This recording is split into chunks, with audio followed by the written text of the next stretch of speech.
The MT-25 is a Soviet Tier 6 light tank. It is a proposed project of a light-wheeled Caterpillar vehicle. The draft was completed in February of 1943. The most innovative feature was the suspension design. The suspension wheels were interleaved, and the power was delivered to all wheels. No prototypes were manufactured. In World of Tanks, the MT-25 leads to the LTTB, but let's see what it can do in some gameplay.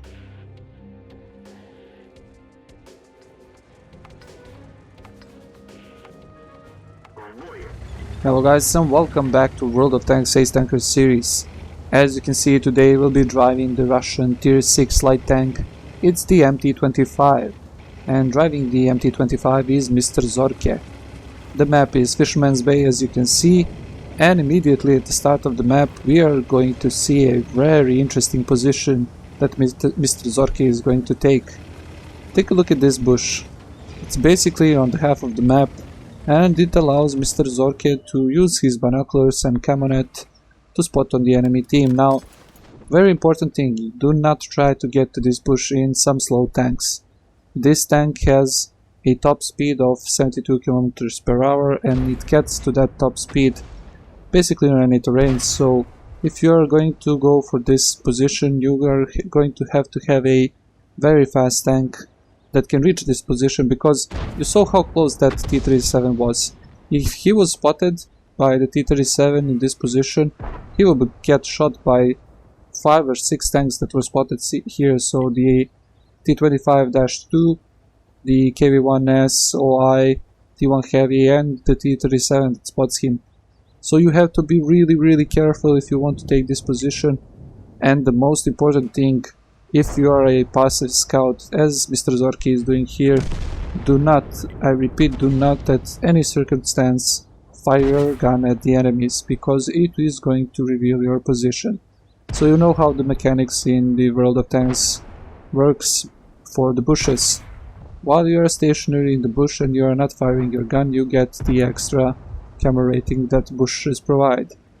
If you fire your gun in the 50 meters outside of the bush, or inside of the bush, or anywhere in 50 meters near the bush, you are going to make that bush transparent and the enemy tanks are going to be able to see you.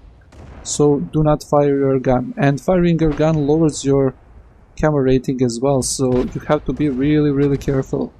If you are going to play a passive scout, the best thing for you to do is not to hold your hand on the left click, so don't fire. So we saw an excellent position here by MrZorke. As you can see, he is using binoculars and camo net. That is something that you might want to consider taking in this tank, because it really doesn't have the best view range at Tier 6. It's probably, I believe it is the joint worst of all of the Tier 6 light tanks, so you have to be pretty sneaky when driving this tank. Now he moves to a bush forward. This is even better position, because from this position he can spot that Skoda that is trying to go up every time and allow his teammates to, well, shoot at them unspotted behind him. So he is doing an excellent job here. Everything that tries to move or shoot from those positions, those are the standard camping positions on B1 and B2. They are going to get spotted by MrZorke. And as you can see, he spots the T-20. Once again, the T-20 is moving just close to the full view range of MrZorke, and he is getting spotted. So great positioning here, but remember, really, you have to have a fast tank to get to this position first. Now he is starting to fire on this Dog 2, and it looks like he is not getting spotted still. He is now shooting through double bushes, so he might not get spotted still. Only tank that can spot him now is that Skoda T40 that is somewhere on the left side. But it looks like he didn't get spotted, and this is great news for him. That means he can continue firing on this dog. Another shot, and now he gets spotted for the first time, and it's time for him to get away. He gets shot by the OI. Fortunately, the OI was shooting HE shells and wasn't able to penetrate. Now the armor on the MT-25 is not that great. It has 45mm of armor, I believe, on the front and the sides. On the back it has 40, but it really doesn't matter, because you are going to get penetrated by every regular shell that hits you. and probably sometimes with HE shells. And you are going to meet tanks that are higher tier than you almost every time, because you are going to meet tanks tier 7, 8 and 9. So the matchmaking is standard, the light tank matchmaking. You get a tier higher in this tank. You have to be really careful when you are driving your tank. Now you might notice that he is firing a premium shells in this tank. That's because the guns on this tank are not that great, but it has the ZIS-4 gun, that's the 57mm Russian gun, which is really good in my opinion. And it has 112mm of penetration with the standard shells. Now, shooting premium shells on the side of that dog was probably not the best move, because, yeah, he could shoot even regular shells here on this Hummel, he could penetrate, but he probably doesn't wanna switch, or he probably forgot to switch this. We don't know why he is shooting those shells at the side of the Hummel, but it really doesn't matter. You saw what the positioning on the middle of the map means to your team, so you are controlling the engagement, you are helping your team to have the first spot and have the first shot on your enemies. That's something that you have to do in your light tanks. Now, the T-34-1 is fighting with this MT-25 and MrZorke decides to help. Auto-aims the MT-25 and uses the excellent mobility of the tank to go around and put a couple of shells on the MT.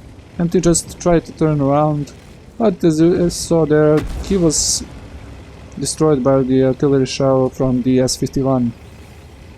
So now what MrZorke is going to do, because the end of the game is pretty close, the friendly tanks in the city have taken the city. There were more of them, so it was expected for them to take the city, and what he is doing now, he is again coming back to the same position, or just slightly above his last known position, to find the spot on the enemy tanks. And this, what he is doing now, is another bush mechanics that you have to know now. He is shooting through this bush, and the bush is not getting transparent because he is further away from 50 meters from that bush, and that allows him to shoot on that T-20 and basically do damage and not get spotted from this position. So this is everything. Here is his spotting. He is having a great game. Just we have to wait for the end of the game to see how much did he have by spotting and doing damage, because he was shooting a couple of shells on that dog and a couple of shells here on T-20 and at some other tanks. Now this is a very important thing to do when you are near the end of your game on this map, so you know that the enemy tanks are going to camp in this corner. If they are camping in this corner, it is really important for you as a scout to go first and, well, find them, spot them for your team to shoot them, to get shots on the enemies and finish them off. So you have to play your role as a scout and, well, try and do as much as you can. Now there's only 2 artillery left here, and that T-40 Skoda was running away somewhere towards the other side of the map. Now MrZorke spots one of the artilleries, auto-aims here, 3 shells, kills the artillery, now goes for the second one, that's the M12. Again auto-aims here. You can see that the rate of fire of this gun is excellent. It has, I believe, 25 rounds per minute with the standard crew, and you can get up to, I believe, 2600 DPM in this in this tank, which is pretty awesome when you consider that it has more DPM than, let's say, i7 at tier 10. So yeah, the only downside is, as I said, you have to fire probably about 30 shells to get those 2600 damage. So to summarize, the tank is pretty good. You may not like playing lower tiers, but trust me, you can have fun in lower tiers, just as MrZorke is having fun with this tank. This tank, pretty mobile machine. It's not that well armored, but it can bounce a couple of shots because it has some strange hull armor and it bounces a couple of times. You also have the, in my opinion, very good gun. That's a tier 5 gun on a tier 6 tank. To be honest, not that great, but it does the job. If you find the sides and the rear of your enemies and you can flank your enemies in this tank, you will have the penetrating shots easily. Now he finds the last tank here, that's the Skoda. Shooting on the move, auto-aiming on the Skoda, really trying to maneuver, not allow the Skoda to shoot him. Pretty nice moves here, and the KV-1 finishes him off. That's a GG, and let's take a look at the boss game stats. As you saw here, MrZorke had a really nice game. He got a couple of medals like Spotter, Bruiser, Fire for Effect, Pascucci's medal for killing all of the artillery, Scout, Patrol Duty, and of course the Master Badge Ace Tanker. On team score sheet we can see that he finished first with 1638 experience. That's more than double from the second and the third guy in his team, 3 kills and over 2200 damage. On detail report we can see that he fired 35 shots, of which 31 hit the target and 27 penetrated. And from those scouting positions at the beginning of the map he was able to scout for 3300 damage for his team, which is pretty awesome. All in all, let's summarize what we saw in this gameplay. Now we saw an excellent positioning at the beginning of the map for a scout tank, a couple of positions from which he was able to spot on the enemy tanks and allow his team to do a lot of damage. So he was playing as a passive scout at the beginning of the map. As the game progressed, he decided to play as an active scout and decided to go and spot on the tanks that were camping in the corner. Good camera rating and excellent mobility allowed him to take advantageous position a couple of times and spot for his team. And in return that led them to victory.